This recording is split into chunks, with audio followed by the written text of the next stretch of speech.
Les analyses tombent. La grippe aviaire est de retour en France. Une semaine plus tard, sur ordre de l'État, une équipe de nettoyeurs débarque pour abattre les 30 000 volailles.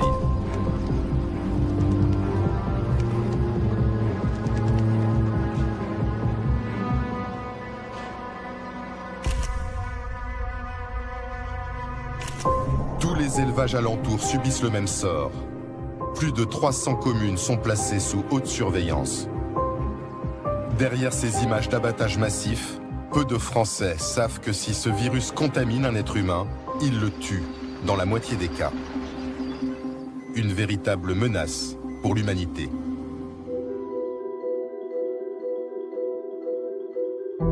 Alors faut-il craindre un scénario catastrophe? La France est-elle armée pour faire face à une épidémie de grande ampleur? La menace d'une pandémie destructrice est un risque aussi important, si vous voulez, que le changement climatique. Après le SRAS, il y a 15 ans. On s'est dit, c'est que certains d'entre nous allaient mourir, ça on le savait. Après la grippe H1N1 plus récemment. C'était une guerre, on s'est battu contre un virus, ça c'est sûr. Les scientifiques s'inquiètent d'une contagion planétaire, un virus qui ferait des millions de morts. En 2003, un médecin chinois contamine 16 personnes dans un hôtel à Hong Kong. En 48 heures, le virus se propage dans le monde entier. J'avais extrêmement mal partout, comme si je recevais des chocs électriques. Un malade en fuite importe le SRAS en France. Une course contre la montre s'engage. C'est un peu comme un feu de forêt en fait. Tant que la flamme est relativement limitée, on peut espérer éteindre le feu. À partir du moment où toute la forêt flambe, on sait qu'on ne l'éteindra pas. 6 ans plus tard, le virus H1N1 apparaît au Mexique et affole la planète. Tous les pays doivent immédiatement activer leur plan de préparation pour faire face à la pandémie grippale. Moi, j'ai un enfant qui est asthmatique. Si c'est ça la mortalité, il y a des grandes chances qu'il y passe, quoi. Dans cette bataille, l'État français mise avant tout sur une parade, les vaccins. C'était le combat de rue, l'achat des vaccins. Tous les coups étaient permis. On a vacciné 5 millions de personnes. On a commandé 90 millions de doses. Vous vous rendez compte? Les Français accepteront-ils une nouvelle campagne de vaccination de masse? C'est déjà fini? Oui. On fait marcher un commerce, on le sait, il ne faut pas se leurrer, on fait marcher un commerce, et je suis contre de faire marcher ce commerce. Cellule de crise, enquête sur une traque planétaire.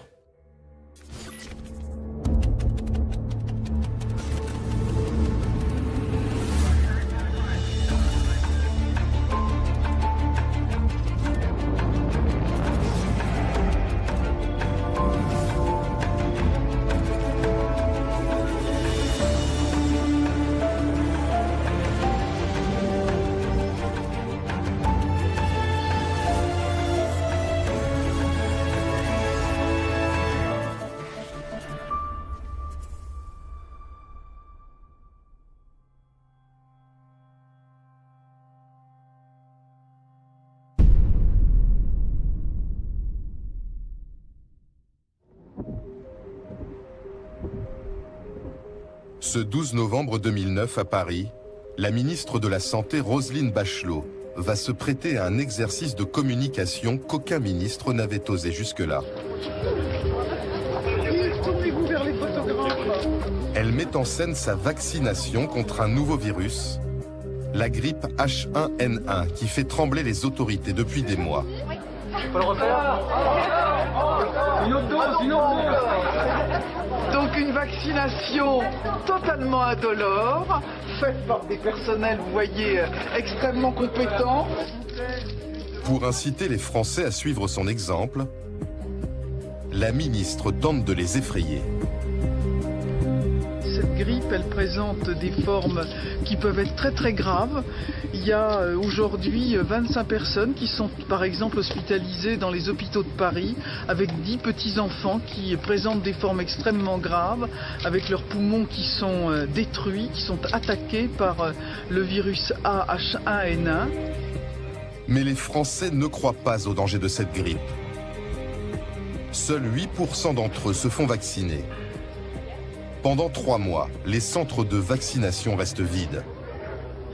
La plus grande opération sanitaire de l'histoire de France devient son plus grand fiasco.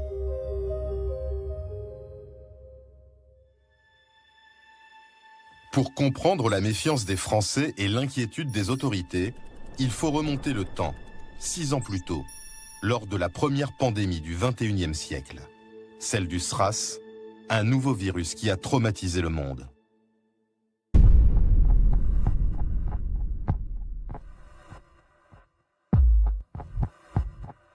À Hong Kong, ce 11 février 2003, une rumeur inquiète la communauté scientifique.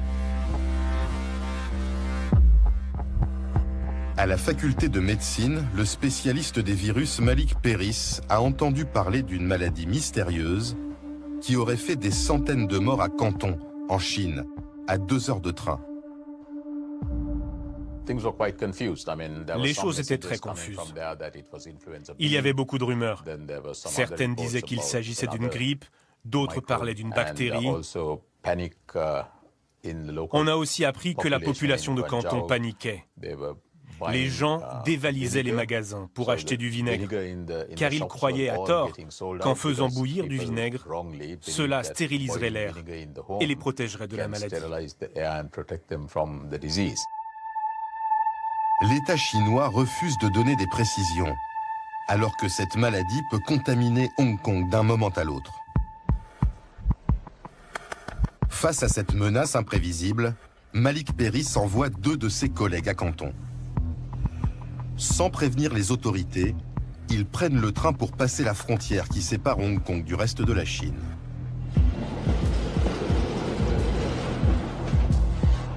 Dans leur sac de voyage, caché sous une pile de linge, du matériel de prélèvement. Arrivés à Canton, ils se rendent directement dans l'un des plus grands hôpitaux de la ville et découvrent ce que le gouvernement chinois cherche à cacher. Sur place, la situation est chaotique.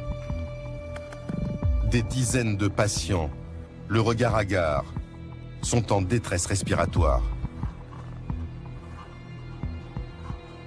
Et les soignants sont démunis.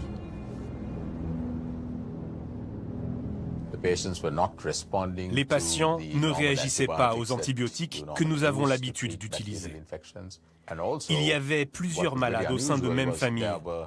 Et ce qui était très surprenant, c'est qu'il y avait des foyers de contamination dans les hôpitaux. Avec la complicité d'un médecin local, les 2 scientifiques de Hong Kong font des prélèvements de salive et des prises de sang. De peur d'être repérés par les autorités, ils doivent quitter la Chine au plus vite. Dans le train du retour, ils sont contrôlés à la frontière par les douaniers chinois. S'ils fouillent le sac et trouvent les prélèvements, les chercheurs encourent la peine de mort.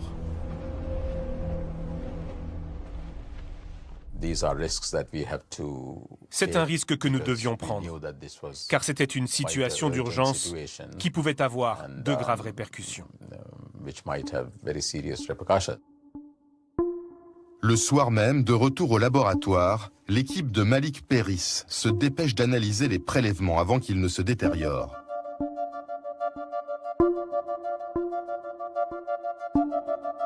Ils vont les examiner pour identifier l'agent infectieux. Mais aucun des tests connus ne fonctionne.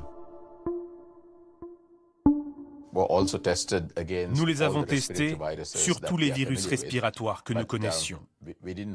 Mais ça n'a rien donné. À ce moment-là, nous nous sommes dit que c'était peut-être un agent inconnu. Ce scientifique est le premier à comprendre qu'un nouveau virus meurtrier vient d'apparaître. Mais il est déjà trop tard.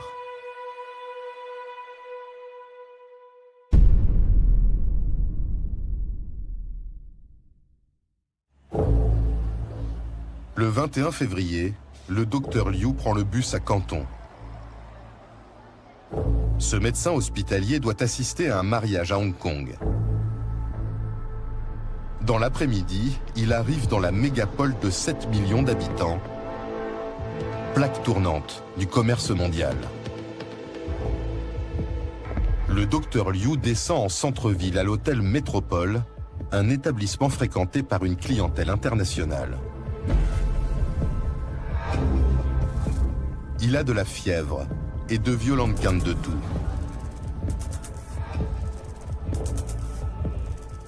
Dans le couloir qui le mène à sa chambre, il croise 16 personnes.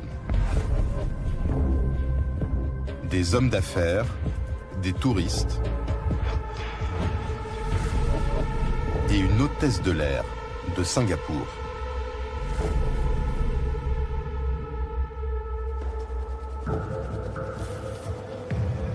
Dans les 48 heures qui suivent, les voisins de chambre du docteur Liu vont prendre leur avion. L'hôtesse de l'air retourne à Singapour.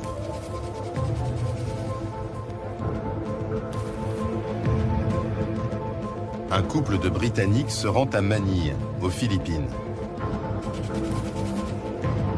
Des touristes canadiens partent pour Toronto. Johnny Chen, un New-Yorkais, décolle pour Hanoï, au Vietnam.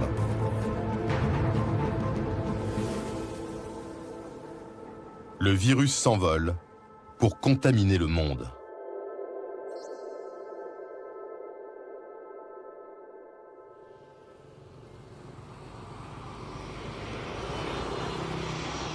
Le 23 février, un avion en provenance de Hong Kong atterrit à Hanoï, la capitale du Vietnam.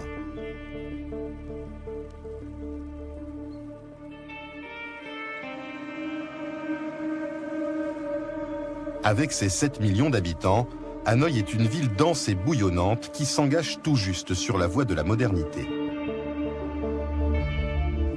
3 jours après son arrivée, Johnny Chen, l'Américain qui a séjourné à l'hôtel Métropole de Hong Kong, est pris d'une fatigue extrême.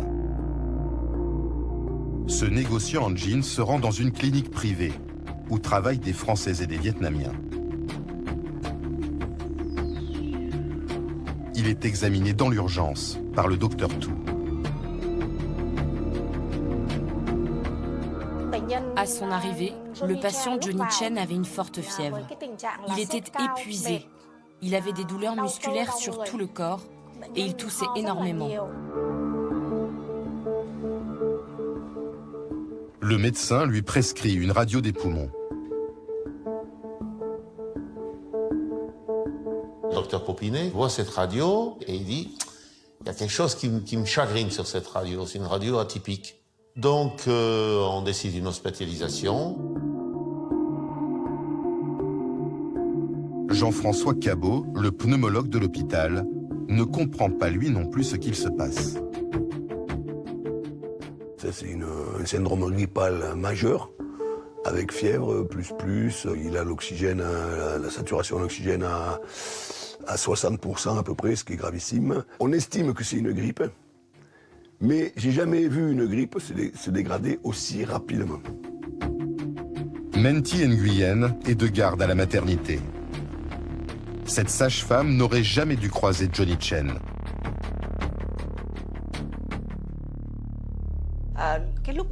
Ce soir-là, il y avait beaucoup d'accouchements à faire. Nous étions débordés. À un moment, j'ai dû me rendre aux urgences où était Johnny Chen pour emprunter un appareil de transfusion. Les soignants ne se protègent pas de la contamination. Un anesthésiste et une infirmière vont même intuber Johnny Chen pour l'aider à respirer. Il le fait comme je suis, à main nue, sans masque. C'est-à-dire qu'il ne prend pas le temps. Parce que le mec, il va mourir, donc, laryngoscope, tube dans la trachée, bim bam, au revoir, respirateur, c'est bon. Inquiète, le docteur Tu appelle l'Organisation mondiale de la santé pour alerter sur ce cas atypique. Au siège à Genève, la direction ne fait pas le lien avec l'épidémie en Chine. Pendant 10 jours, le mystérieux virus continue de se propager.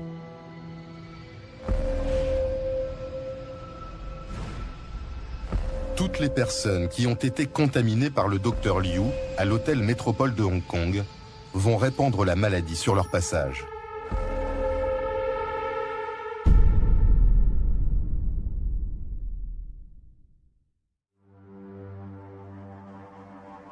Une semaine après son arrivée à l'hôpital français d'Hanoï, Johnny Chen, le négociant en jean américain, est à l'article de la mort.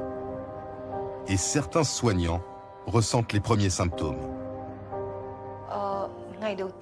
Le premier jour, j'ai ressenti une fièvre très étrange. J'ai pris les médicaments les plus forts, mais ma température restait très élevée. Et puis j'ai commencé à avoir froid et à frissonner.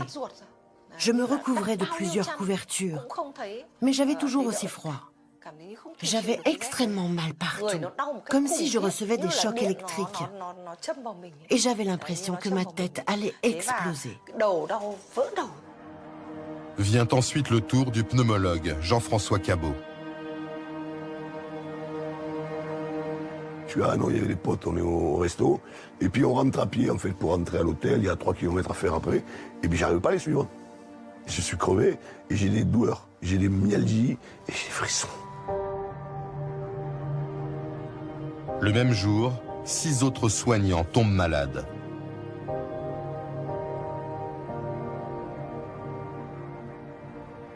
Nous nous sommes aperçus que les radios de nos collègues étaient identiques à celles de Johnny Chen.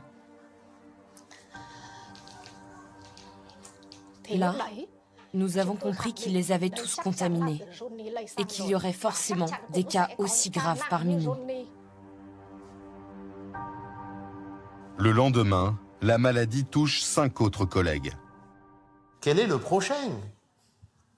Quel est le prochain parmi nous qui va tomber? La progression du nombre de malades était énorme. En une semaine, il y avait plus de 20 personnes qui étaient malades à l'hôpital. Chaque jour, les symptômes de ces malades, enfin ces personnes hospitalisées, s'aggravaient et qu'on ne voyait pas d'amélioration. Donc il y avait un niveau d'angoisse qui montait chaque jour, et une espèce d'impression d'être vis-à-vis de quelque chose dont on ne savait pas du tout si ça allait s'arrêter, si les gens allaient finalement tous mourir. 4 jours plus tard, la sage-femme Menti Nguyen tombe dans le coma. Elle n'arrive plus à respirer.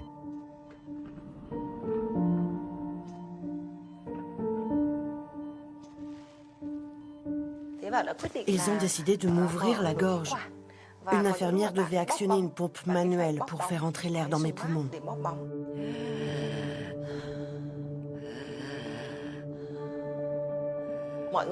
Comme mes poumons étaient très abîmés et que j'étais dans le coma, tout le monde pensait que je ne survivrais pas.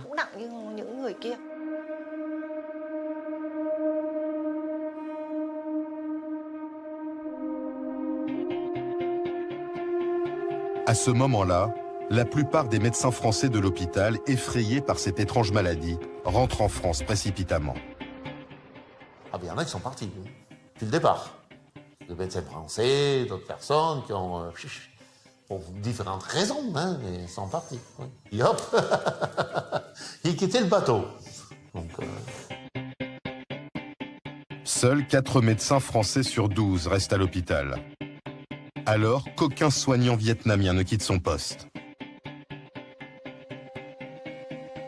Ensemble, ils doivent affronter un ennemi dont ils ignorent tout. Nous, on ne savait même pas par quels moyens l'infection se disséminait. On ne savait pas si c'était par les postillons, on ne savait pas si c'était par la salive, si c'était par le contact. On ne savait pas si, comme la grippe, c'était par l'air. Donc on ne savait rien de tout ça. Donc il fallait vraiment chasser partout. Pour faire barrière au virus, chaque soignant porte une combinaison intégrale, 2 paires de gants et des lunettes. Le secteur où les malades sont regroupés est bouclé par des bâches.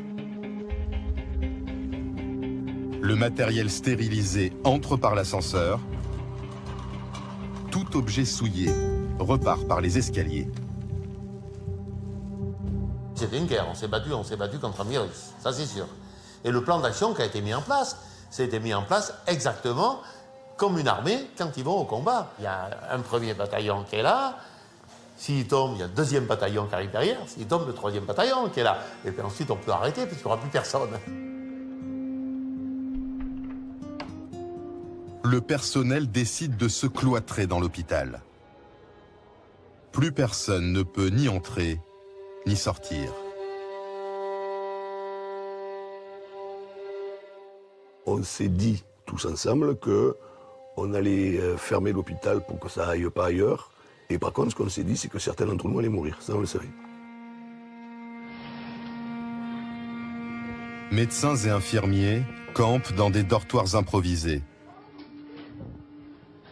et se relaient 24 heures sur 24 au chevet de leurs 26 collègues contaminés.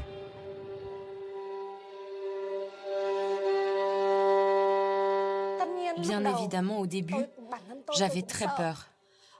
La nuit, je n'arrivais pas à dormir. Je vérifiais sans cesse ma température. Je devais prendre des somnifères. Mais en regardant autour de moi, mes amis, mes collègues malades, je me disais que je ne pouvais pas les abandonner. On était enfermés avec la bête.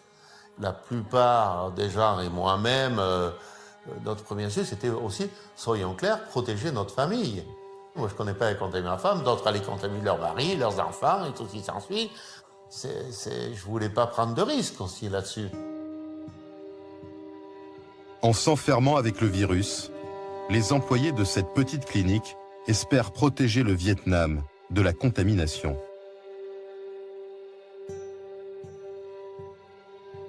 Alors que les Vietnamiens l'ont tout de suite repéré, au cœur de la moderne Hong Kong, la maladie se propage sans que personne ne s'en rende compte. Le prédateur invisible contamine 3 des plus grands hôpitaux de la ville. Noyée dans la masse des urgences, l'épidémie passe inaperçue pendant 10 jours, jusqu'à ce qu'un matin, 23 soignants soient hospitalisés en urgence.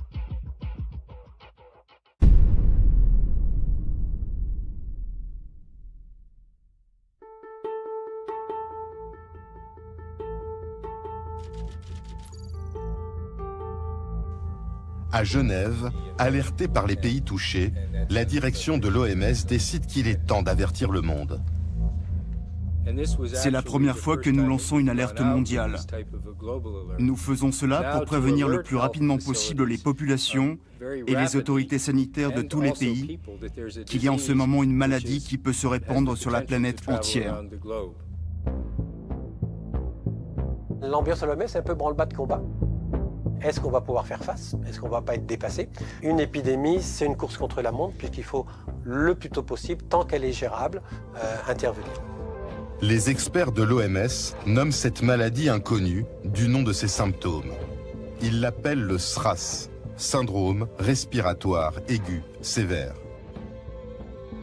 Et pour la première fois dans l'histoire de cette agence de l'ONU, ses dirigeants déconseillent aux voyageurs de se rendre dans les régions touchées, au risque de froisser les États concernés. Les pays ne sont pas contents, forcément. Quand vous dites qu'il y a un problème au Vietnam, par exemple, c'est tous les voyages au Vietnam qui sont touchés, alors qu'il ne se passe rien dans le sud du Vietnam. Quand vous dites que Toronto est touché, Canada est un grand pays, donc tout le Canada, tout d'un coup, est touché. Une alerte donc inédite de l'OMS, mais aussi des contrôles aux frontières renforcés. Oui, dans les semaines qui suivent, Hong Kong va s'équiper de caméras thermiques. Donc c'est un lourd dispositif qu'ils mettent à la sortie des avions et qui existe toujours d'ailleurs aujourd'hui. Quand j'étais à Hong Kong, j'ai pu passer à travers. Oui, des caméras devant lesquelles passent les passagers pour prendre leur température en fait. Tout à fait. Donc quand tout va bien, ils sont verts, n'ont pas de fièvre. Et dès qu'ils ont plus de 38 degrés, ils deviennent rouges. Car la peur des autorités, si on comprend bien, c'est que ce virus débarque en Europe, débarque en France via des passagers infectés. Les autorités le pressentaient, mais cette fois on le constate vraiment concrètement et dramatiquement avec le SRAS, c'est que les avions sont le meilleur allié des virus. L'Organisation mondiale de la santé a fait un scénario catastrophe. Elle a calculé qu'un virus qui quitterait Lagos, au Nigeria, à bord d'un avion, et on s'est basé sur des vols réels d'avions, eh bien ce virus mettrait moins de 20 heures pour atteindre les États-Unis, et qu'en 26 heures seulement, le virus atteindrait l'Australie, autrement dit, il aurait fait le tour de la planète. On comprend donc l'urgence de la mise en place de ces caméras thermiques. Sont-elles efficaces? Oui, le problème c'est qu'elles ne sont pas efficaces, c'est l'OMS qui le dit, parce que d'une, il faut que chaque passager stationne 1 minute devant le détecteur pour être repéré. On sait bien que dans un aéroport c'est pas possible, ça ferait des files d'attente ingérables. Et de deux, si je prends du paracétamol, que j'ai de la fièvre, 1/2 demi-heure plus tard, j'ai plus de fièvre. Et la France, elle met en place aussi ces caméras thermiques? Non, nous avons une autre logique. C'est aux équipages des avions de repérer les malades et de les signaler auprès des aéroports. Et ensuite, les malades sont exfiltrés et isolés. Mais ça paraît totalement aléatoire. Oui, mais en même temps, il faut savoir que le trafic aérien, c'est 10 millions de passagers par jour. Donc comment empêcher un virus de prendre l'avion et de se propager sur la planète ?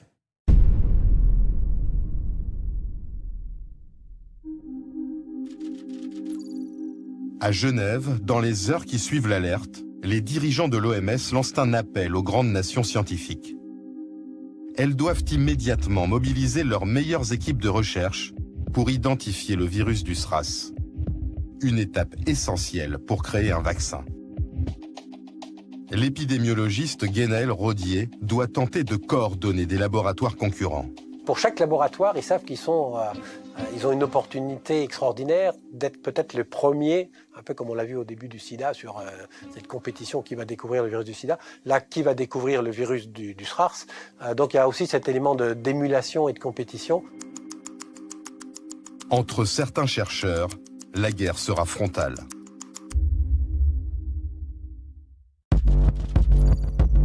À Paris, au ministère de la Santé, une réunion est organisée en urgence. Objectif, se lancer au plus vite dans la compétition internationale pour identifier le virus. Il y a incontestablement une course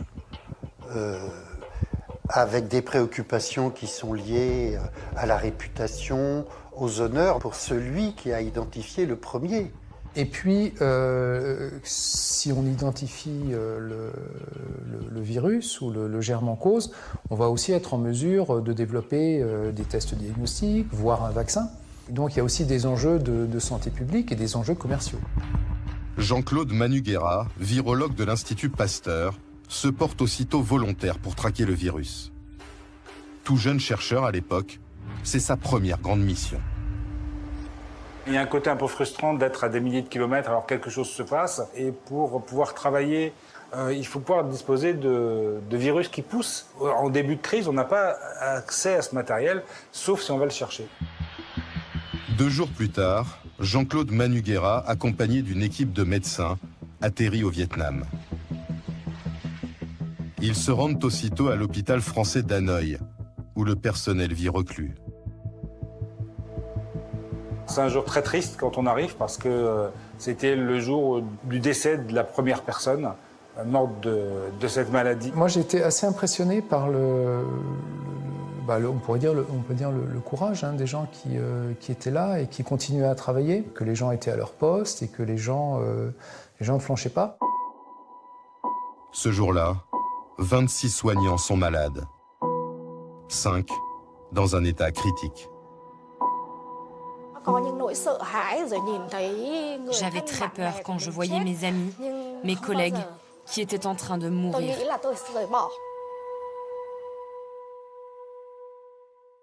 Ce qui était dur pour les soignants, c'est qu'il n'y avait pas de traitement. Il n'y avait pas de traitement autre que d'essayer de soulager les symptômes.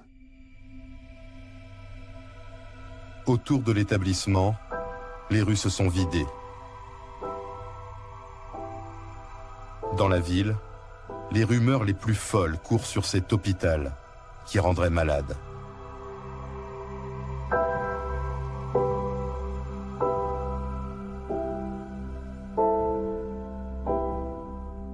On était les pestiférés. On ne pouvait plus être livrés.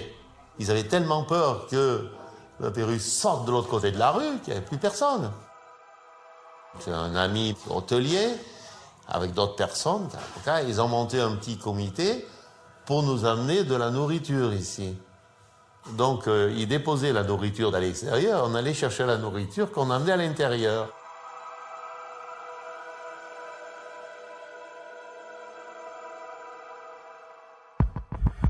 Aussitôt arrivé, Jean-Claude Manuguera, le virologue missionné par Paris, se lance dans la traque du virus. Il prélève au plus vite des échantillons sur les malades. Mais il apprend furieux qu'il vient d'être devancé. Des scientifiques américains ont déjà expédié des échantillons vers les États-Unis. n'ai pas trouvé très correct, c'est qu'ils ont organisé l'expédition de prélèvement vers les États-Unis, sans concertation du tout avec les Français, notamment avec les autorités sanitaires françaises, alors que dans les victimes, dans cet hôpital, il y avait des ressortissants français. Là, effectivement, il y a eu quelques tensions, quelques tentatives également d'intimidation. Pour rattraper son retard, Jean-Claude Manuguera se hâte de conditionner ses propres prélèvements dans des emballages sécurisés et de les expédier vers Paris. À l'aéroport, il doit convaincre les employés inquiets d'acheminer ces cartons. Les échantillons français partiront avec 3 jours de retard sur ceux des Américains.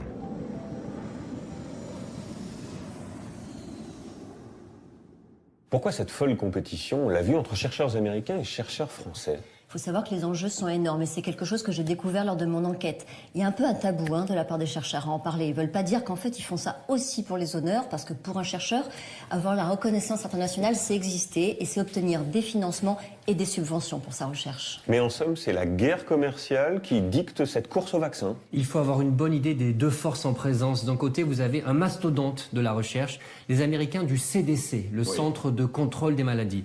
12 000 employés, ils sont installés à Atlanta, mais ils sont présents dans 120 pays. Et côté français? Côté français, un institut bien connu de tous, l'Institut Pasteur, c'est 130 ans d'excellence dans la recherche médicale, c'est 10 prix Nobel, donc c'est vraiment 2 champions de la recherche qui se font face. Une guerre commerciale, une guerre entre 2 nations, en somme, les États-Unis et les Français, exacerbée par un contexte diplomatique particulier. Oui, on est en pleine guerre en Irak et un mois auparavant, Dominique de Villepin, qui était ministre des Affaires étrangères, a fait son célèbre discours à l'ONU où il critiquait l'intervention militaire en Irak. Et la France refuse de combattre aux côtés des Américains. Tout à fait, et là ça les froisse beaucoup. Et donc quand Jean-Claude Manuguera, qui est le virologue qui est à Hanoï, arrive là-bas, il sent un contexte de tension, les Américains sont froissés, ils n'ont pas du tout envie de collaborer avec nous.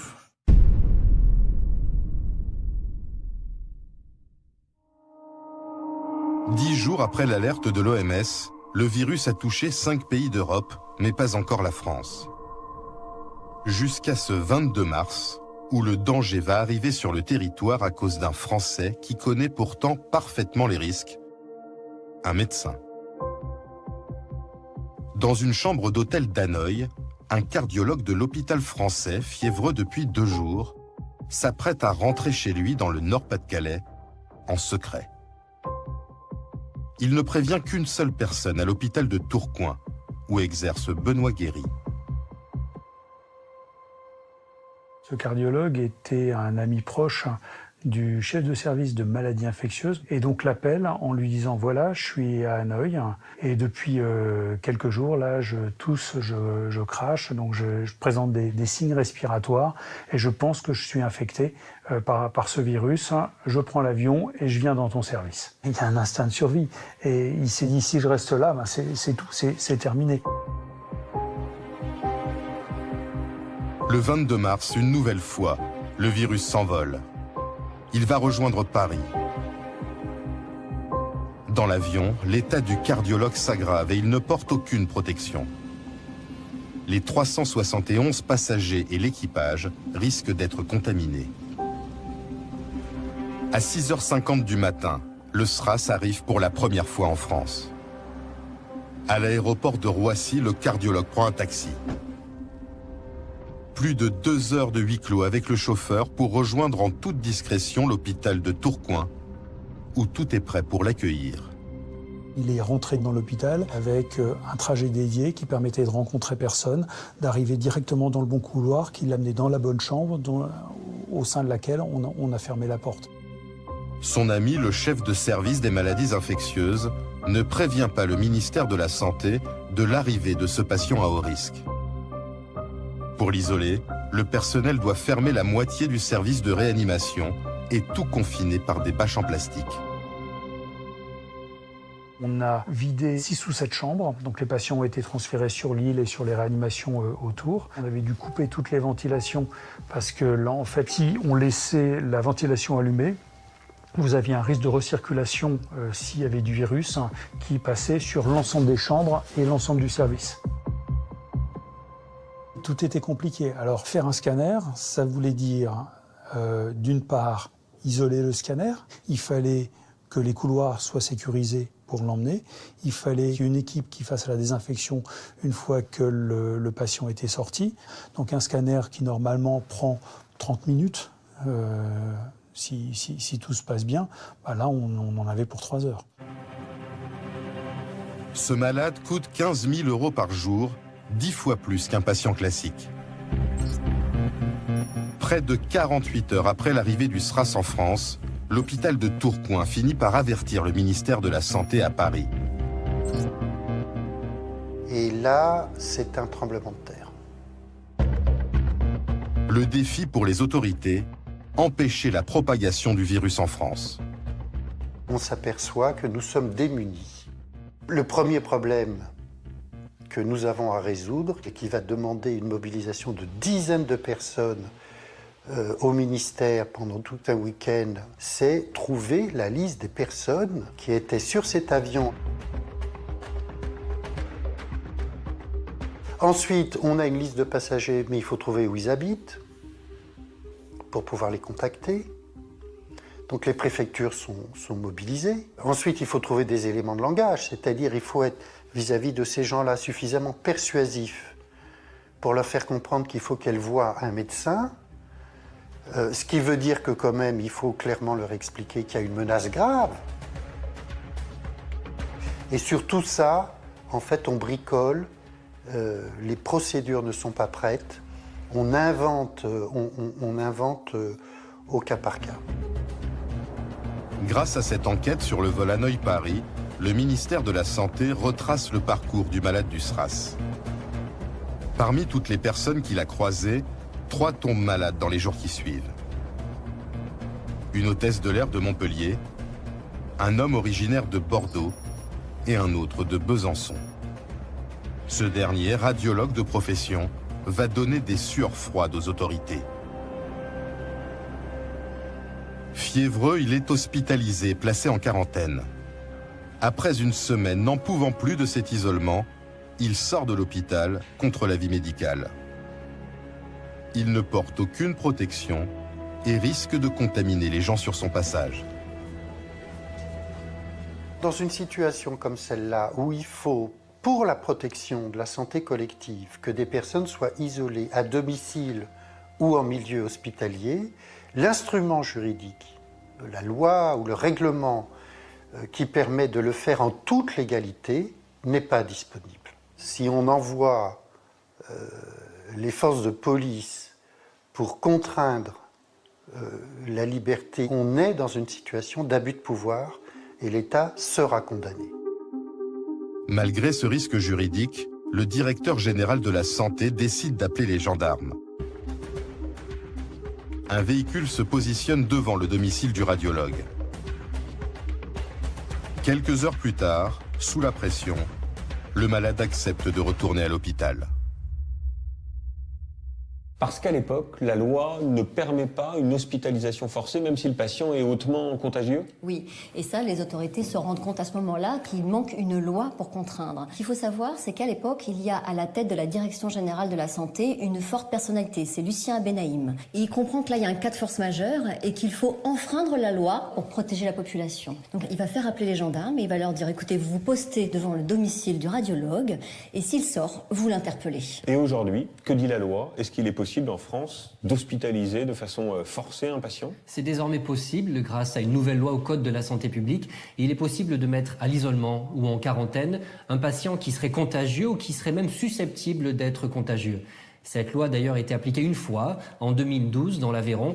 Un patient atteint d'une forme de tuberculose multirésistante et contagieuse a été hospitalisé de force. Et en cas de recours, qui arbitre entre principe de précaution pour la santé publique et liberté individuelle? Ce serait la justice. C'est-à-dire que la justice peut très bien demain, et c'est un peu la crainte du ministère, invalider au nom des libertés individuelles ce type de procédure. Et vous allez voir qu'il y a d'autres pays dans lesquels on se pose beaucoup moins ce genre de questions. Et lorsque l'intérêt collectif est en jeu, on impose les décisions.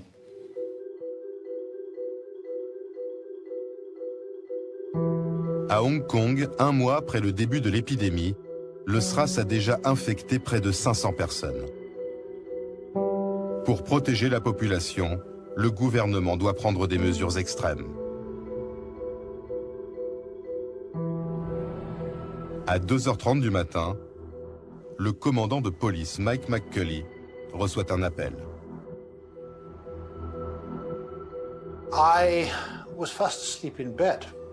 Je dormais profondément quand le téléphone a sonné. C'était mon supérieur. Il m'a dit « Mike, monte dans ta voiture et va immédiatement au commissariat, je te retrouve là-bas. » Je lui ai demandé « Mais qu'est-ce qui se passe ?» Il m'a répondu « Ne pose pas de questions et fonce. » Au commissariat, le commandant apprend qu'il doit évacuer un immeuble où 213 personnes ont été contaminées et mettre en quarantaine près d'1 millier d'habitants, en appliquant une loi dont il n'a jamais entendu parler. La dernière fois que cette loi a été utilisée, c'était en 1898, pour la peste. Ça vous donne une idée. Je me souviens avoir dit à mon chef, « Monsieur, avez-vous déjà vu cette loi ?» Il m'a regardé et il m'a répondu, « Non, mais je sais qu'il ne faut pas discuter, car mon Dieu, grâce à cette loi, les autorités sanitaires ont tout pouvoir et ils utiliseront la force si nécessaire. »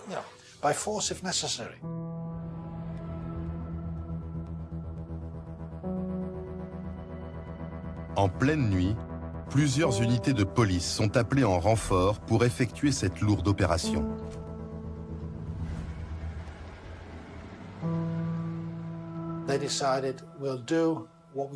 Nous avons décidé d'intervenir au petit matin, quand tout le monde dort encore.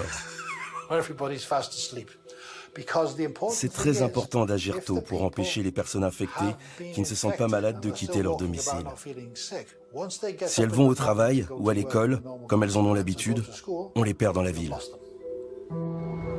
À l'aube, des centaines de policiers et de médecins en combinaison intégrale débarquent dans la résidence et bouclent le périmètre.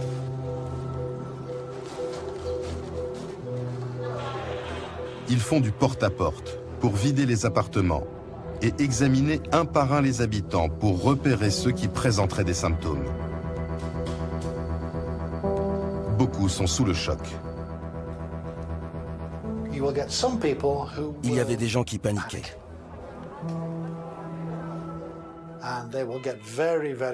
Certains étaient très anxieux et très en colère. Ils demandaient aux médecins, « Est-ce que je l'ai attrapé? Est-ce que je l'ai attrapé ?» Les médecins leur répondaient, « Nous devons d'abord vous examiner et faire des tests car nous ne savons pas. » Les habitants sont sommés de quitter les lieux sur le champ, avec le strict minimum. Sous l'œil de tous les médias hongkongais, ils sont ensuite évacués par minibus.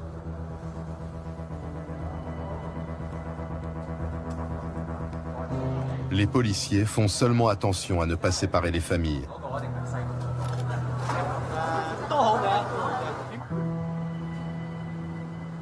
À la fin de la journée, ils sont convoyés vers l'extérieur de Hong Kong et installés dans un camp de vacances situé au milieu d'une forêt, à 30 km de la ville. Ils y vivront enfermés pendant 10 jours.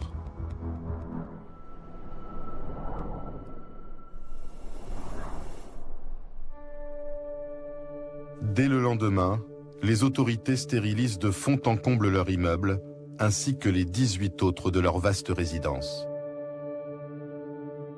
Des tours vertigineuses de 40 étages, 5000 appartements où vivent dans la plus grande promiscuité près de 16 000 habitants. Car le virus a infecté toutes les canalisations à cause d'une seule personne, un malade qui s'est rendu aux toilettes une semaine plus tôt. Bilan, 321 contaminés et 42 morts. Ce drame traumatise la population de Hong Kong. Dans la ville, la psychose s'installe. Les Hongkongais ne quittent plus leur masque. Le virus devient leur obsession. Pendant plusieurs jours, ils se lancent dans une vaste opération de nettoyage, sans savoir si cela les protège de leur ennemi invisible. Vues de l'étranger, ces images font peur. l'aéroport international s'est vidé. Touristes et expatriés ont fui. Pour accueillir les ressortissants français, les autorités sont cette fois sur le qui-vive. En France, on se prépare à toute éventualité. Les voyages en direction du sud-est asiatique sont déconseillés. Les arrivées dans les aéroports comme Roissy sont surveillées. Les salariés viennent même de se mettre en grève, demandant des équipements spéciaux pour accueillir ces vols venus du sud-est asiatique. C'est grave, très grave. Je trouve que d'ailleurs l'arrivée en France est très légère. On nous a débarqués dehors, mis dans un bus, serrés les uns contre les autres, sachant que moi j'ai fait attention tout le voyage, que mes enfants ne touchent à rien, n'aillent pas aux toilettes. J'ai peur de retransmettre toute ma famille. Donc c'est pas un soulagement en fait. Donc je vais porter le masque pendant 14 jours jusqu'à temps que je sois sûre de ne pas être contagieuse. Le monde panique et personne n'a encore identifié le coupable, le virus du SRAS.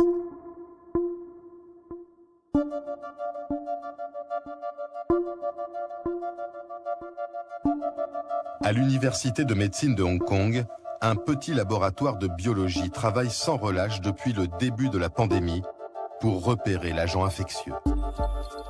À sa tête, Malik Peiris, le scientifique qui avait rapporté illégalement des prélèvements de Chine. Son équipe de 6 chercheurs tente sa chance face au plus grand laboratoire du monde. C'était très tendu. Nous devions travailler 20 heures par jour. Nous avons analysé des centaines d'échantillons. Repérer le virus, c'était comme trouver une aiguille dans une botte de foin. Un virus peut être 5000 fois plus petit qu'une cellule et il ne s'attaque pas à n'importe quel organisme. Pour le repérer, les chercheurs tentent de l'inoculer à toutes sortes de tissus cellulaires. Mais rien ne se passe. Jusqu'au jour où ils ont l'idée de le tester sur des cellules de cerveau de singe.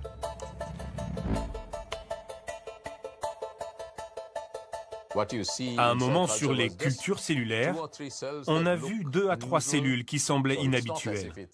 Ça ne sautait pas aux yeux, on ne pouvait pas en tirer de conclusion. Nous devions être très prudents et procéder par étapes. L'agent du SRAS vient-il d'attaquer?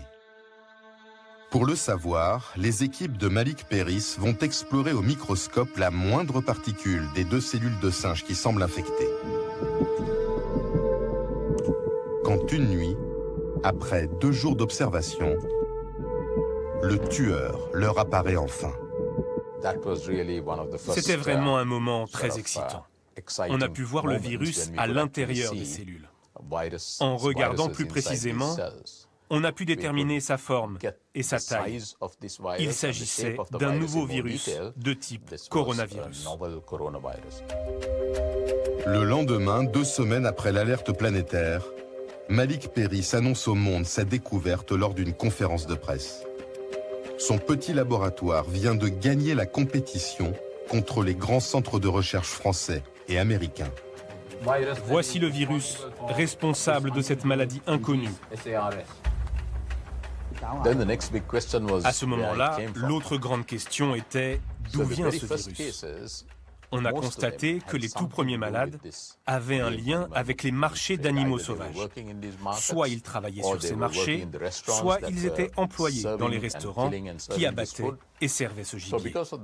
Un de mes collègues est donc allé dans des marchés de gibier pour y faire des prélèvements. Et il a repéré le virus dans des petits mammifères, les civettes masquées. La pandémie vient donc de la civette masquée, un rongeur qui ressemble à un raton laveur. Cet animal est un plat prisé des Chinois fortunés. Pour éradiquer le virus, les autorités ordonnent l'abattage de tous les élevages de civettes masquées et l'interdiction des immenses marchés d'animaux sauvages.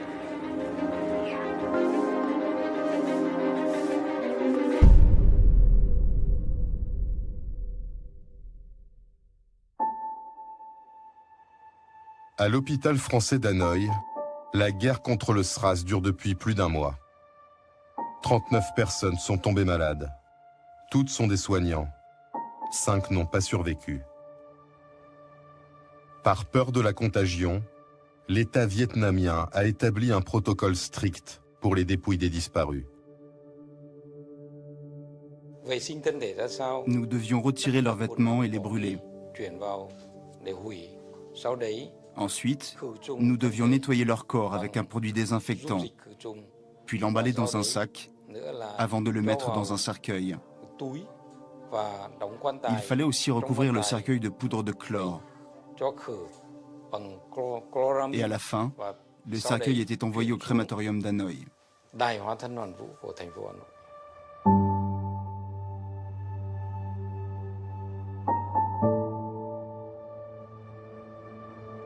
Pour les Vietnamiens, brûler un corps est contraire à la tradition. C'était des funérailles très tristes. À chaque fois que je signais un certificat de décès, je cassais mon stylo en me disant « c'est la dernière fois ». Mais j'ai dû signer 5 fois. Après 2 semaines dans le coma, la sage-femme Nguyen Thi Nguyen se réveille paralysée. J'ai vraiment eu peur de rester toute ma vie en fauteuil roulant. J'ai dû faire plusieurs mois de rééducation pour retrouver la sensibilité de mes jambes. J'ai réussi à bouger mes orteils au bout de 2 mois. Et j'ai dû attendre 6 mois pour arriver à faire quelques pas.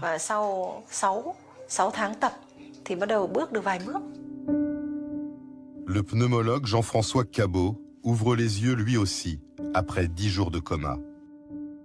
Un traumatisme encore douloureux aujourd'hui.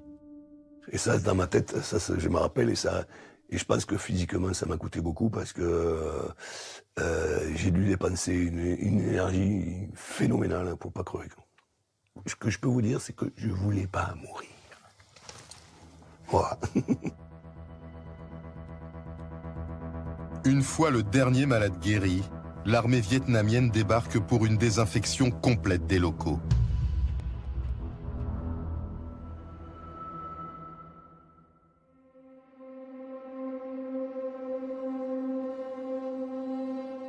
Deux semaines plus tard, le Vietnam annonce qu'il a officiellement stoppé l'épidémie. Grâce au sacrifice des soignants de l'hôpital français, ce petit pays est le premier au monde à avoir éradiqué le SRAS. 2 mois avant de grandes puissances comme le Canada ou Hong Kong.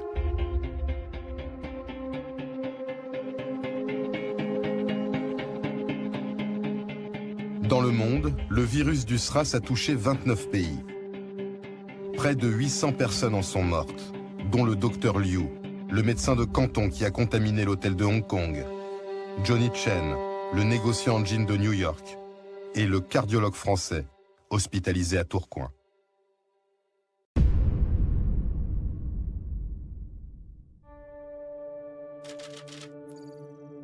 Quatre mois après l'alerte mondiale, l'OMS décrète la fin de l'épidémie. Mais pour sa directrice générale, l'heure n'est pas au triomphe. Le SRAS est un avertissement. Même les systèmes de santé les plus avancés ont été ébranlés. Les protections n'ont pas cédé, mais il s'en est fallu de peu. La prochaine fois, nous n'aurons peut-être pas tant de chance. Nous devons en tirer les leçons. Nous n'avons peut-être que très peu de temps. On comprend que le pire a sans doute été évité avec cette pandémie, et pourtant on sent une grande inquiétude de la part des responsables de l'OMS. Oui, à l'OMS, on se dit qu'avec le SRAS, on a eu beaucoup de chance. Parce qu'imaginez que le SRAS a été contagieux avant les premiers symptômes, il aurait été difficile à contenir. Le SRAS, c'est premier symptôme, fièvre, tout. On est contagieux, on isole le patient et on éradique la maladie. Oui, et donc on comprend que le malade infecté est facilement détectable, ce qui n'a pas toujours été le cas dans l'histoire. Non, cette épidémie a réveillé un vieux traumatisme chez tous les virologues et les scientifiques, celui de la grippe espagnole. C'est cette épidémie qui a massivement frappé le monde en 1918-1919. Les estimations varient entre 30 et 100 millions de morts. C'est très imprécis. Il y a une certitude, c'est que ça tue beaucoup plus de monde que la Première Guerre mondiale. Donc après le SRAS, c'est la perspective de cette grippe, comme la grippe espagnole, qui inquiète les autorités? Oui, et surtout de la grippe aviaire, c'est-à-dire un virus qui vient des oiseaux et qui fait 50% de mortalité. C'est-à-dire si l'homme est contaminé, il meurt dans 1 cas sur 2.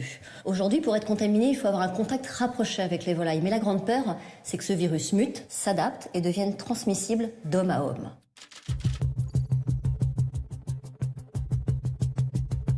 À Genève, omnubilé par cette menace, l'OMS se met en ordre de bataille. Elle recrute une quinzaine de spécialistes de la grippe, comme Sylvie Briand. Le SRAS, c'est un peu le réveil matin, on va dire. Et une fois que tout le monde est réveillé, les gens se disent qu'est-ce qu'on fait maintenant? Il faut qu'on se prépare. Et donc, entre 2003 et 2009, en fait, il y a énormément de discussions au niveau mondial sur comment on se prépare. Parce qu'évidemment, la préparation, ça ne peut pas être que chaque pays qui se prépare tout seul, puisque ces virus ne connaissent pas les frontières. Donc, forcément, il faut qu'on soit tous préparés. L'agence de l'ONU demande à tous les États de se doter d'un plan de lutte contre la pandémie grippale. La France est l'un des premiers à s'y atteler.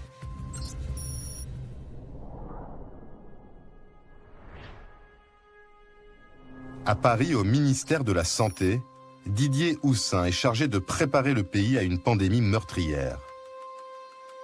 Chaque semaine, il organise ce qu'il appelle les réunions Mardi Grippe. Pendant des heures, une dizaine de hauts fonctionnaires élaborent des plans d'action pour chaque secteur stratégique de la société qui pourrait être fragilisé.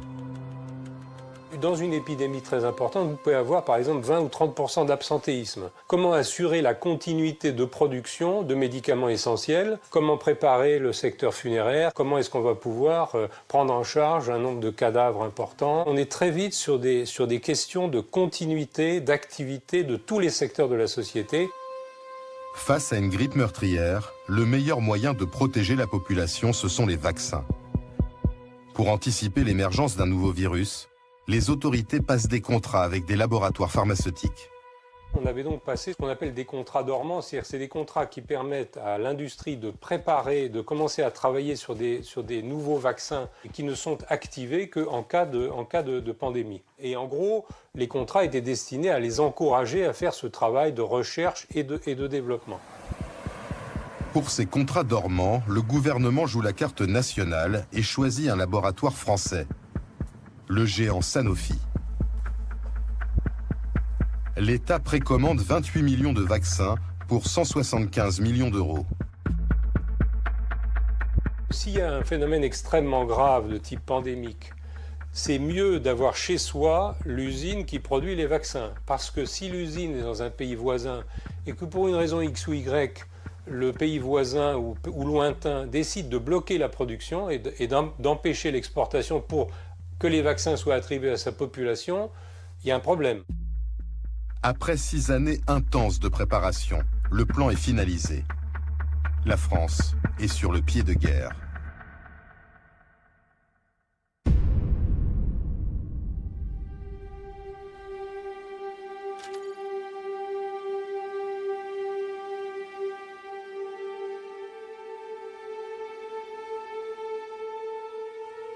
À minuit à Genève, Keiji Fukuda, le numéro 2 de l'OMS, reçoit un appel des États-Unis. On m'appelle pour me dire qu'une maladie infectieuse est détectée à Mexico. Les tests montrent qu'il s'agit d'un nouveau virus grippal de type H1N1 qui a un fort pouvoir de contamination. Nous sommes face à un risque d'épidémie mondiale. Cette fois, l'OMS réagit immédiatement. En pleine nuit, elle active son centre de crise. Cette salle stratégique a été conçue pour gérer les épidémies et surveiller leur propagation sur la planète. Des dizaines de spécialistes sont mobilisés. Ils entrent en contact avec les médecins mexicains et découvrent les premières images d'un Mexique en état d'urgence sanitaire.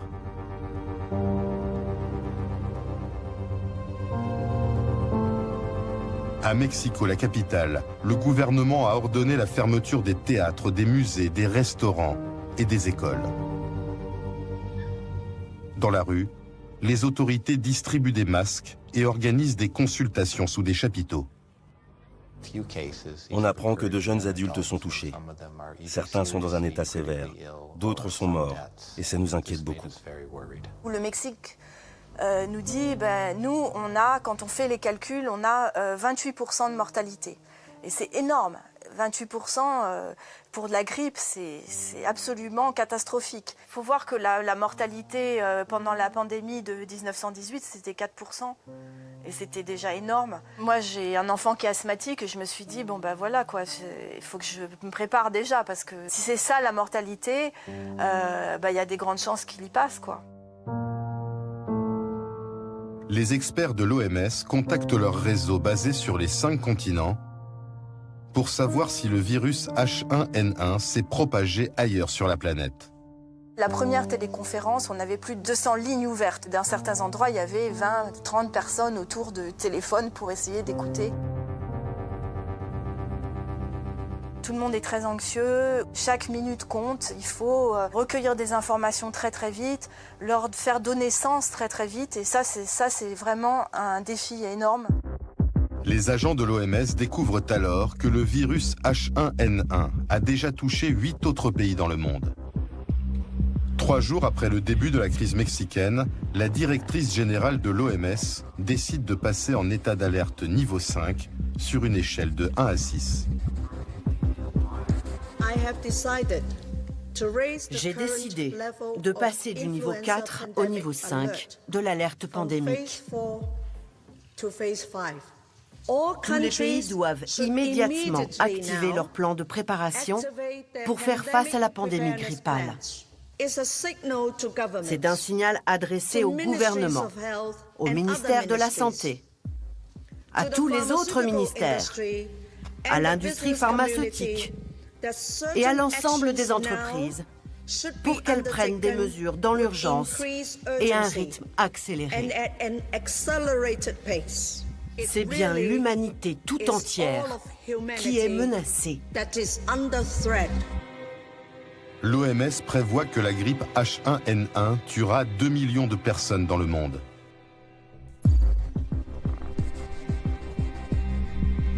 Le jour même, à Paris, suite à l'annonce de l'OMS, le président de la République Nicolas Sarkozy organise une réunion d'urgence à l'Élysée. La ministre de la Santé, Roselyne Bachelot, y participe.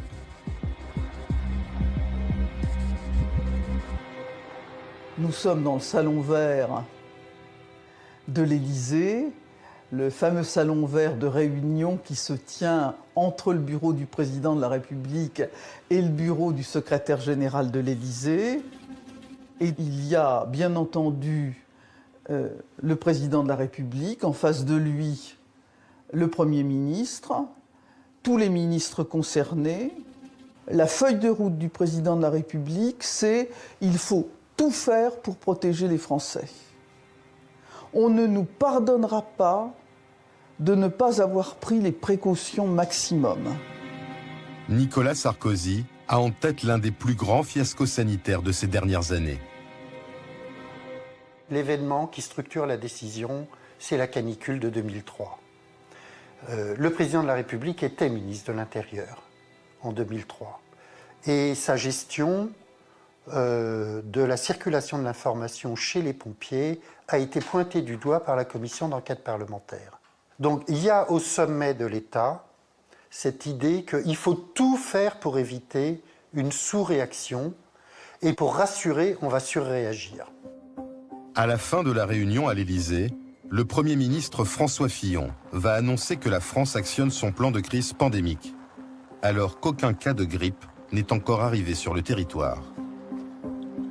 Nous allons prépositionner sur l'ensemble du territoire national les stocks de masques et d'antiviraux au cas où il serait nécessaire. Cela signifie qu'une cellule opérationnelle de coordination est mise en place dans chaque département sous l'autorité des préfets. Et cela signifie qu'une campagne nationale d'information va être lancée. La semaine suivante, des messages de prévention passent en boucle à la télévision. Un simple éternuement, c'est plusieurs milliers de microbes dispersés dans l'air. Stop au virus de la grippe. 1,7 milliard de masques sont envoyés partout en France. À usage du public dans les pharmacies, mais surtout à destination des professions stratégiques, comme les policiers, les pompiers et les douaniers. 33 millions de médicaments antiviraux, des traitements qui ne soignent pas mais qui sont censés ralentir l'infection, sont également positionnés dans les hôpitaux français. Mais dans ce plan d'action bien rodé, les autorités sanitaires vont être confrontées à un imprévu de taille. Le laboratoire Sanofi, avec lequel l'État a passé des contrats, n'est pas encore en capacité de fournir des vaccins. On est mal. Et donc, il faut reprendre un peu à zéro toute la question de comment disposer à temps d'un vaccin. Dans le monde, un seul laboratoire, l'anglais GSK, peut produire immédiatement des millions de vaccins contre la grippe pandémique. À ce moment-là, la demande de vaccins est considérable. Et GSK se trouve en position dominante. Puisque GSK est le seul laboratoire à être en position de fournir de façon massive des médicaments, des vaccins. On sait que sa capacité de production n'est pas illimitée et que surtout il a déjà passé des contrats avec d'autres pays. Et donc là, il y a un moment un peu délicat où effectivement, il faut essayer de convaincre malgré tout ce laboratoire que si on pouvait avoir une petite partie de la production, ça nous arrangerait bien. Quelques jours plus tard, GSK fait une proposition à l'État français. Le laboratoire impose son prix, 7 € la dose, près de 2 fois le prix d'un vaccin contre la grippe classique. La France a 48 heures pour répondre. Dépêchez-vous, signez, sinon les autres vont signer avant vous, les autres auront des vaccins et pas vous. Les autorités n'ont pas du tout envie de se faire doubler par les voisins. C'était le combat de rue, l'achat des vaccins. Tous les coups étaient permis. Combat de rue, nous dit Roselyne Bachelot, sont des mots plutôt inhabituels dans la bouche d'une ministre de la Santé. Pourquoi ces mots, combat de rue ? Ce qu'elle nous explique en gros, c'est que la France avait des moyens de pression dans cette compétition entre les pays et qu'elle ne va pas hésiter à ce moment-là à faire du chantage. De quelle manière ? J'ai une anecdote, moi. Il y a un membre de son cabinet qui m'a expliqué qu'un jour, face à un laboratoire, lors d'un rendez-vous, ils sont arrivés avec la liste de tous les médicaments que le laboratoire vendait en France et présentant cette liste en leur disant « Écoutez, si vous n'acceptez pas de nous vendre des vaccins, certains de ces médicaments risquent de ne plus avoir d'autorisation de vente. » Car l'enjeu pour l'État français, c'est d'acquérir le maximum de doses possibles pour vacciner sa population. Dans ce contexte de compétition entre États pour se procurer des vaccins, les Français veulent être alimentés plus que les autres et plus rapidement que les autres. D'où ce bras de fer. Et ils vont être plutôt efficaces là-dedans, puisque la France est le second pays le mieux servi, avec 94 millions de doses. C'est beaucoup, mais il faut avoir en tête qu'à l'époque, on pense qu'il faut 2 doses par habitant pour être efficace. Tout ça parce qu'ils ont fait un choix sanitaire qui est aussi un choix politique. Le chef de l'État, la France, veulent être capable de dire « nous allons vacciner tous les Français et nous avons les moyens de le faire ».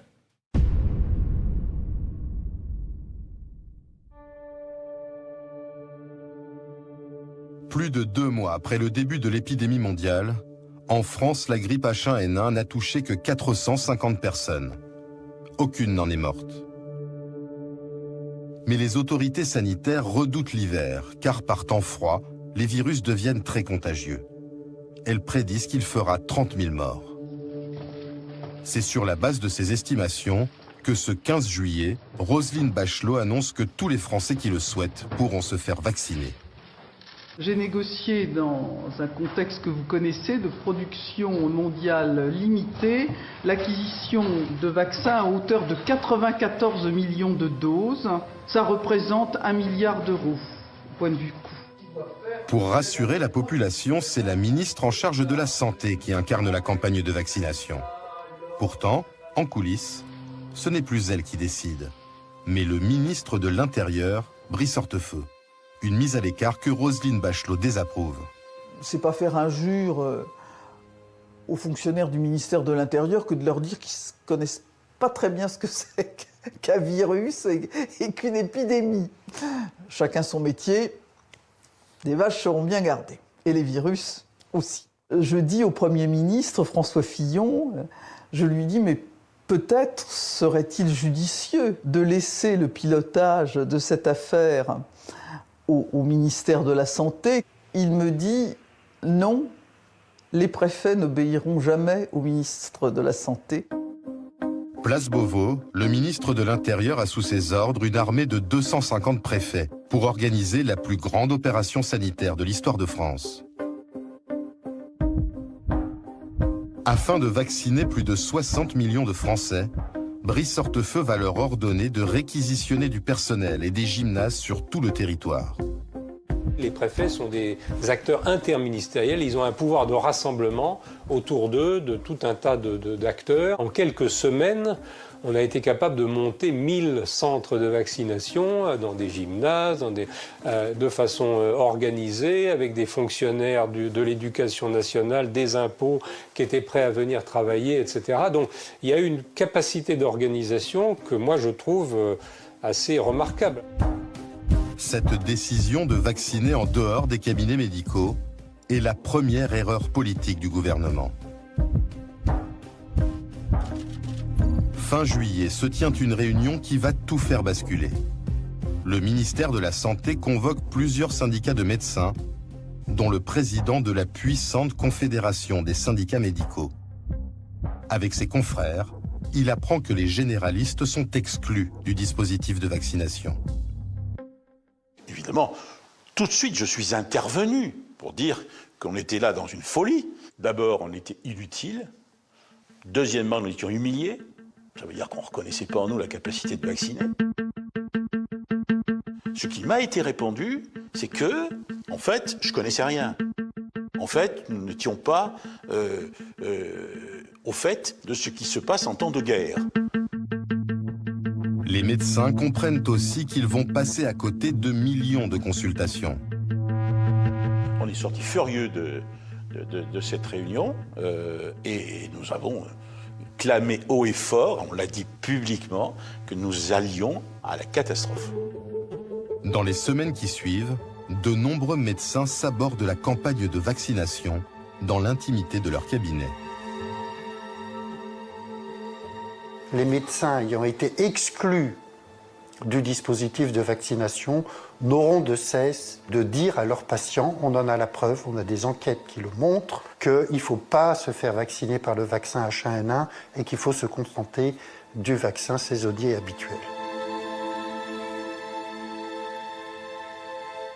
Écoutez, c'est pas qu'on n'a pas encouragé. Alors, oui, parce que alors, le comble, c'est qu'on nous demandait de demander à nos patients d'aller dans les gymnases. C'est quand même assez compliqué d'aller expliquer l'inverse de ce que vous sentez et de ce que vous croyez bon. On a eu beaucoup de mal à expliquer quand même à nos patients qu'il fallait qu'ils aillent dans le vaccinodrome et que c'était mieux pour eux. On a eu du mal. Parce que franchement, on ne peut pas demander de participer à quelque chose auquel on n'adhère pas. Nous n'adhérions pas à cette campagne. Voilà. En quelques semaines, l'opinion bascule. Notez les résultats de ce sondage CSA pour le journal Le Parisien. À la question « Avez-vous peur d'attraper la grippe A ?», 80% des Français répondent non, contre 18% de oui. C'est un résultat net. Le virus n'inquiète pas. Pour moi, c'est vrai, j'ai pas une vision catastrophique d'une grippe qui finalement doit... Voilà, c'est de la fièvre, c'est quelques jours à la maison et on peut le supporter. Je n'ai pas peur de ce virus, a priori, voilà, ça m'inquiète pas assez pour aller me faire vacciner. Je suis naturellement résistant et par rapport à ça, je pense que j'ai pas besoin de vaccin. Fin septembre à Matignon, les équipes du Premier ministre décident d'ignorer le mécontentement des médecins et leur influence sur les Français. En conférence de presse, François Fillon se félicite même de ses choix stratégiques.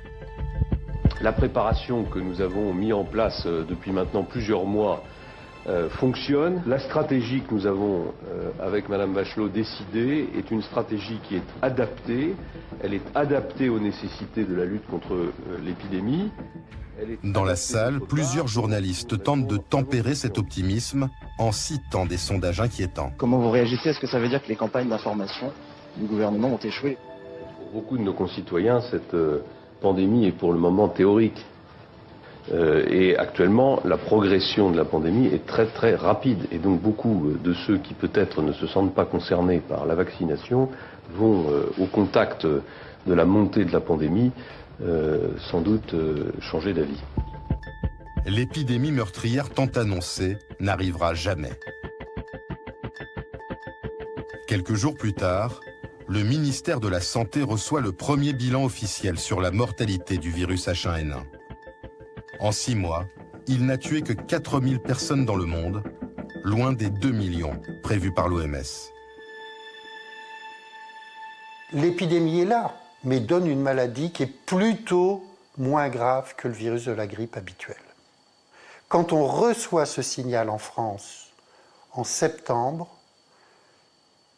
vraisemblablement, on ne tire pas les leçons de l'expérience. Il y a une sorte de machine qui est lancée, c'est une machine militaire, c'est une campagne militaire de vaccination, et cette machine est lancée et on ne peut plus l'arrêter. La question de savoir s'il fallait arrêter est une question qui n'est pas si facile, hein. C'est un peu comme un gros paquebot.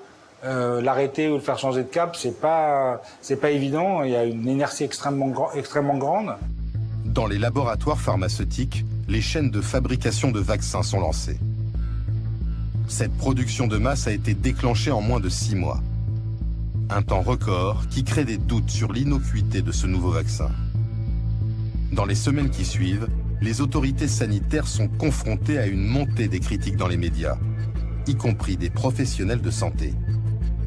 Donc là, il y a un bénéfice-risque entre, d'un côté, une grippe qui va durer une semaine et d'autre part, un risque faible mais réel d'avoir une maladie que vous aurez toute la vie. On vous propose de vous protéger contre une grippe dont il n'est même pas sûr que vous allez la faire et que vous allez la faire sous une forme grave. Et en échange, on vous apporte sur un plateau des particules virales, on vous apporte des adjuvants ou pas d'adjuvants, on vous apporte du mercure, enfin des conservateurs, et on vous dit, comme c'était pressé, on n'a pas eu le temps de bien regarder, on n'a pas eu le temps de faire les études. Si des infirmières, comme c'est le cas, disent « moi je ne me ferai pas vacciner, je suis infirmière, je ne me ferai pas vacciner », ça a un impact considérable. On n'a peut-être pas mesuré suffisamment que ça pouvait se produire. Une semaine avant la campagne de vaccination, les services du Premier ministre réalisent un sondage qui montre que le refus des Français est de plus en plus fort. 85% d'entre eux ne veulent pas se faire vacciner. À ce moment-là, le fiasco aurait encore pu être évité.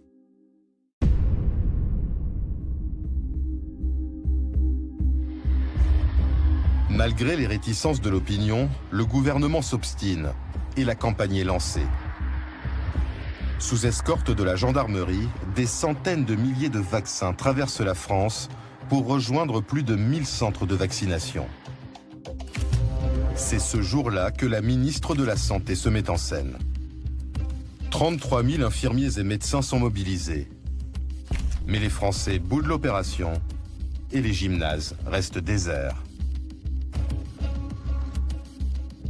Vous voyez, là, on était 4 médecins cet après-midi pour 2 box de consultation, une salle d'attente vide, pas de patients, pendant que nos patients, en ce moment à l'hôpital, n'ont pas de médecin pour s'occuper d'eux. Pour sauver la campagne et écouler les millions de vaccins, Roselyne Bachelot multiplie les déclarations de plus en plus alarmistes.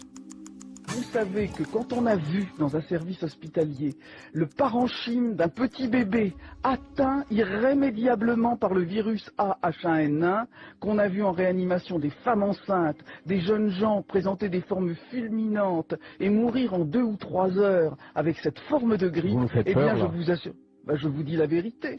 Je suis ministre de la Santé, je viens pour vous dire la vérité. Nous avons eu dans la semaine qui vient de s'écouler 16 morts à cause de la grippe H1N1. Ce chiffre est en augmentation de 50% par rapport à la semaine précédente. Et cette évolution terrible, en quelque sorte, nous la voyons partout en Europe. Des gens vont mourir parce qu'ils ne seront pas vaccinés. J'ai du mal à comprendre comment un discours alarmiste, ou disons plutôt un discours de responsabilité, peut décourager les gens de se faire vacciner. Et pourtant, seuls 8% des Français se font vacciner. L'État finit par résilier la commande de 50 millions de doses. Au total, cette campagne coûtera près de 600 millions d'euros, alors que la grippe H1N1 ne fera que 302 victimes, 6 fois moins que la grippe classique. Quand on a une réaction qui ne correspond pas à la réalité épidémiologique, les gens pensent qu'il y a un autre objectif, il y a un autre but qui leur est caché. Ce sera le début de l'ère des rumeurs, le début de l'ère du soupçon, l'effondrement de la confiance. Est-ce que ça aurait été responsable, hein, dire, écoutez, voilà, c'est bien, il y a le vaccin, oh, bah, vous le faites ou vous le faites pas? Vous pensez vraiment que ça aurait renoué les liens de confiance avec les Français? J'en ai vraiment pas le sentiment. Depuis la crise H1N1, plus de 40% des Français n'ont plus confiance dans les vaccins. Alors, que se passera-t-il en cas de nouvelle pandémie? Aujourd'hui, c'est Agnès Buzyn, la ministre de la Santé, qui est en charge de ce dossier très sensible. Bonsoir Agnès Buzyn, ministre de la Santé, merci d'avoir accepté cette intervention et cette interview. Ce que l'on vient de voir est assez effarant sur la gestion de crise de la grippe H1N1. Est-ce que vous êtes d'accord pour dire qu'il y a eu d'une certaine manière un mensonge d'État dans la gestion de cette crise? Alors, mensonge est un terme un peu fort. Je pense que si ce virus avait été extrêmement dangereux et responsable de nombreux morts, on aurait dit que la gestion de crise avait été excellente. Donc c'est le principe de précaution qui a guidé? Je pense que c'est le principe de précaution qui a guidé et je pense qu'il est difficile a posteriori, quand on est un ministre de la Santé, de savoir quelle décision on aurait pris. Oui, vous n'étiez pas en responsabilité évidemment à l'époque. Dans l'opinion publique, il y a quand même eu l'idée que cette campagne avait été pilotée en coulisses par le lobby pharmaceutique. Le patron de Sanofi avait dit devant ses actionnaires, ce vaccin, ce sera une opportunité significative en termes de revenus. C'est un joli coup de fouet pour nous, pour le chiffre d'affaires et pour le cash flow. Est-ce que vous comprenez que nos concitoyens soient un peu révoltés par cette forme de cynisme? Oui, alors évidemment, après, les industriels jouent leur jeu. On peut aussi parfois leur reprocher de ne pas avoir été sur des vaccins qu'on attend. Je pense notamment à Ebola, qui est un virus qui crée des épidémies mortelles en Afrique depuis des années et sur lequel aucun industriel n'a voulu investir et faire de la recherche sur le vaccin. Ça n'intéressait personne parce que c'était des villages africains. J'insiste sur ce point, Madame la Ministre, et sur la gestion de crise passée, car il y a aussi une forme, disons-le, de dramatisation pour justifier les 11 vaccins obligatoires chez les enfants. Ce sont des éléments de langage qui reviennent, l'urgence, le danger, le risque d'épidémie et de pandémie. Des épidémies surgissent ça et là, faisant chaque année des morts. Une dizaine de morts de la rougeole les 4 dernières années, c'est trop. Une 50aine de morts de méningite, des jeunes entre 15 et 25 ans, c'est trop. Votre décision fait débat. Depuis le 1er janvier dernier, chaque enfant doit être vacciné avec 11 vaccins. C'est une décision de santé publique qui répond en fait à un objectif mondial de l'Organisation mondiale de la santé, qui demande aujourd'hui à tous les pays du monde d'obtenir 95% d'enfants vaccinés pour les vaccins nécessaires. Et la France en est loin. De fait, il reste 20 à 30% des enfants qui ne sont pas vaccinés aujourd'hui, avec la résurgence d'épidémies, parfois mortelles, avec des enfants qui font des handicaps à vie. Pourquoi, Agnès Buzyn, ce caractère obligatoire, alors qu'on sait que l'injonction, c'est ce qui crée de la défiance? 40% aujourd'hui, c'est ce que montre ce rapport, 40% des Français sont méfiants vis-à-vis des vaccins. Ils ont plus peur des vaccins que de la maladie. Comment vous l'expliquez ça? Alors, d'abord parce qu'ils ont oublié la maladie, grâce à ces vaccins qui sont produits pour certains d'entre eux depuis des dizaines et des dizaines d'années. Les vaccins ont sauvé des millions et des millions de vies. Aujourd'hui, tous ces vaccins sont totalement sûrs. Ils sont recommandés par l'Organisation mondiale de la santé pour tous les pays du monde. Il y a des centaines de millions de doses qui sont distribuées partout dans le monde. Donc ces vaccins sont sûrs. Et la France est le petit village gaulois chez qui le doute s'est installé. Il y a beaucoup de documents qui circulent sur Internet. Il y a une grande mobilisation des anti-vaccins. On va en découvrir une affiche saisissante. Je suis un des enfants décédés par mort subite du nourrisson, dit cette affiche, post-vaccin.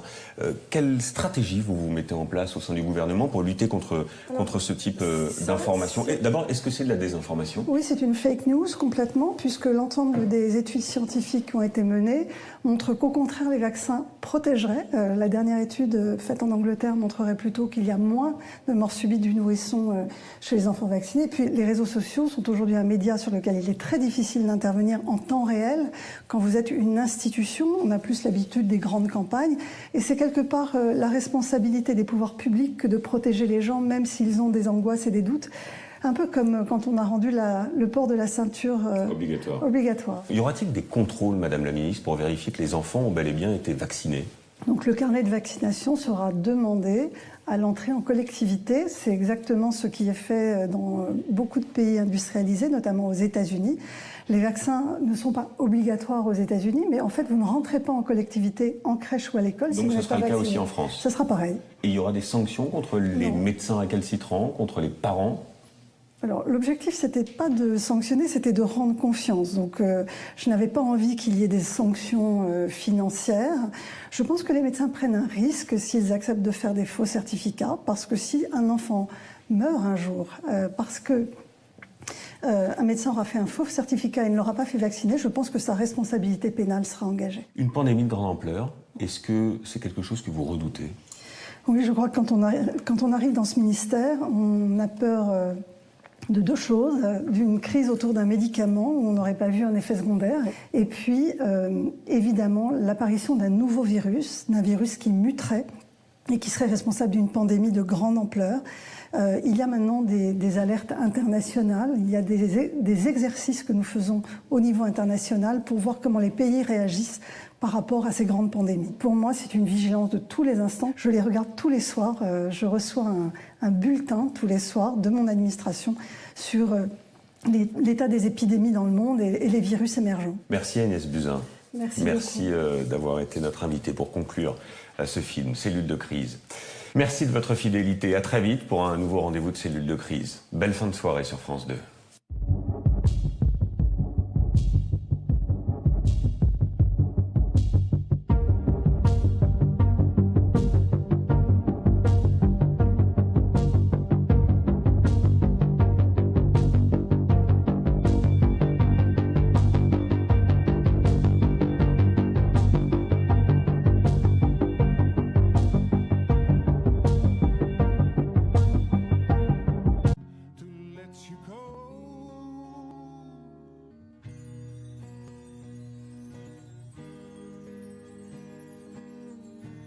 Quen biết đâu sớm mai thức dậy nhìn thấy nhau, cất lên tiếng gọi mình ơi. Cũng vui có em là nhất rồi, thế nên sớm thôi anh sẽ ngỏ lời. Hỡi em đừng nghĩ nhiều, sống đôi cưới thôi chứ mà để lâu lắm kẻ gièm pha. Ôi hỡi em đừng nghĩ nhiều, xứng đôi cưới thôi chứ mà để lâu. Sợ ta lỡ mất duyên chung một nhà.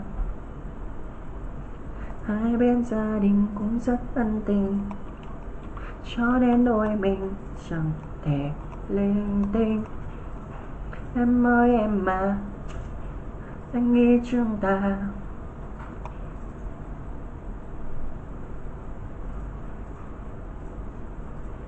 em cho mình ấm bên, biết đâu sớm mai thức dậy nhìn thấy nhau, cất lên tiếng gọi mình ơi. Cũng vui có em là nhất rồi, thế nên sớm thôi anh sẽ ngỏ lời. Hỡi em đừng nghĩ nhiều, sớm đôi cưới thôi chứ mà để lâu kẻ gièm pha. Hỡi em đừng nghĩ nhiều, chứ mà để lâu lỡ mất duyên chung một nhà.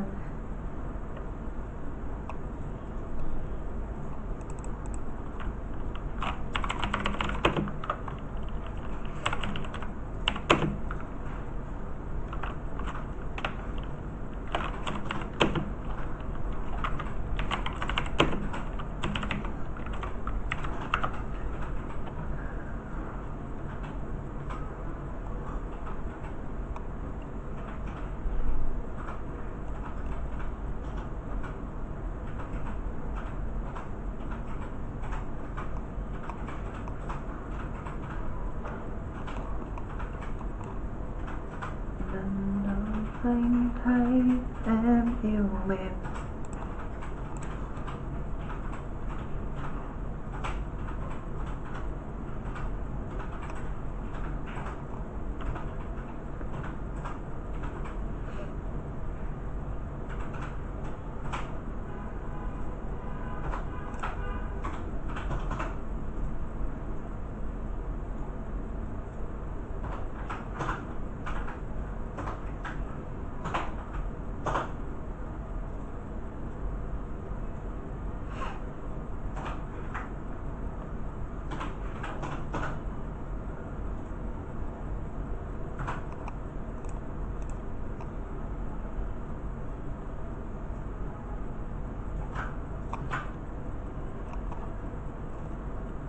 Tự ôm nỗi nhớ trong im lặng, tại sao nỡ buông tay em.